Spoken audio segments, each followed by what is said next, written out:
this is a video all about how to stretch the front of your thighs, those hip flexor muscles that get really tight when you've been sat down for long periods of time. So what we're going to do is we're going to get into a high kneeling position. You're going to take 1 foot forwards. That's great.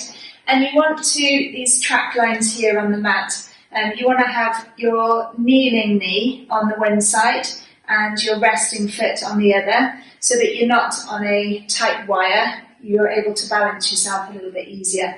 If you do struggle with balance, you can use a yoga block on its end and just popping your fingertips onto there to make sure that you can keep your balance. So once you're in this position, what I want you to do is tuck your tail in underneath you. That's great. And then lean yourself forwards so that you're taking most of your weight through this front leg. You're now going to be extending this hip, which is going to stretch. You're going to feel that stretch down the front of this thigh. If you can then bring this hand onto your knee, resting your hand there, and lifting your hand from the block if you can, and reaching your hand up towards the ceiling so that we get a stretch all the way through down the side of you and down into the thigh, into the knee. Holding that stretch for a good 30 seconds.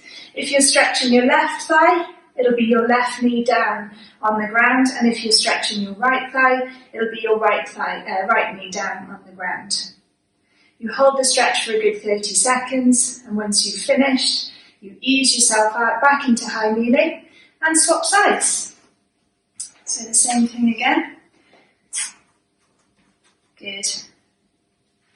Bring that block round, that's it, great. And then fingertip support, get yourself into position. Tuck the tailbone in underneath you, that's it, great.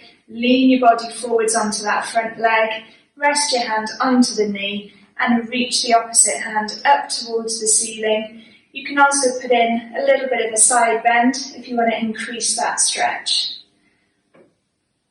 Okay, and then you'd be doing that a few times on each side, ideally a few times a day, especially in the initial stages of trying to loosen off those front of hip muscles. Fantastic, and then you can bring yourself back to high kneeling. So that's your front of hip stretch. It's a pretty easy one to do. You might need to get a nice mat underneath your knees, especially if you struggle, maybe even a cushion or a rolled up towel underneath your knee itself so that your kneecap doesn't hurt too much. But try that out and hopefully you should find that the front of your thighs become a lot looser quite quickly.